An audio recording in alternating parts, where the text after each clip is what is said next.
What a fantastic race on the Norisring. The 5th DTM race in Nuremberg. For sheer drama, it was hard to beat. Audi were the first to rejoice, but in the end, their first home victory in a street race for over a decade lay in ruins.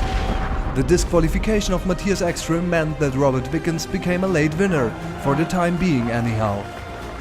The first I heard of anything was actually in the press conference when they asked what happened when someone put water into your overall, and then I thought to myself, well, that's a bit weird. It's not allowed. In my mind, made the right decision. I'm sure Matthias thinks something different.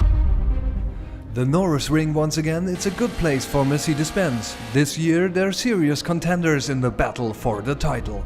In the Drivers' Championships they have 3 drivers in the top 5. The mood is good. Es macht sau viel Spaß, mit den Jungs zu arbeiten. It's nice to work with the guys. Every weekend our major focus is to have fun. Of course, we all work very hard, but we also laugh together. I always have a good car and it's a perfect combination. We work concentrated and have fun to work together, and that pays off at the Wir haben moment. Spaß bei der Arbeit und das zahlt sich momentan aus. With all the catching up by Mike Rockenfeller, Audi are leading the Drivers' Championships, true, but they'd imagined their home race very differently. It was a weekend to forget, especially for Jamie Green. This year, the king of the Norisring had to hand over his crown. We pitted early. That was not a bad strategy, I think, but then we had a long way to go on standard tyres, but the pace wasn't strong enough. And then at the end, I had to stop because the gearbox I had a gear pressure problem. I couldn't shift anymore, so I was stuck in one gear, and that's why I had to retire. Even though 5 drivers score points, BMW failed to make it to the podium. They overplayed their hand in the strategy game.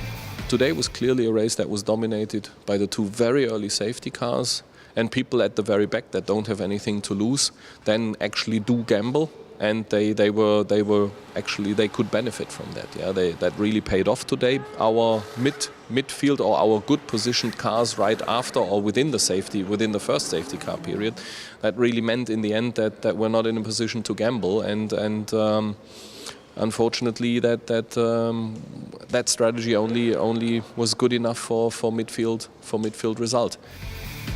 After some difficult phases, Andy Prio is especially satisfied. Yeah, I'm very optimistic for the next races. I don't expect it to be easy, but I really had strong performance this weekend. We made a lot of changes to my car between the races, and it's really suiting me.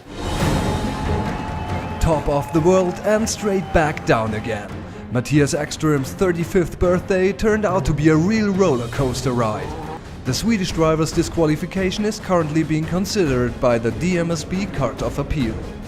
We're now halfway through DTM 2013. 5 races, 5 different winners. The predictions at the start of the season were right. More variety thanks to DRS and option tires, more excitement and a lot more action. All of which was proven most impressively by the race at the Norisring.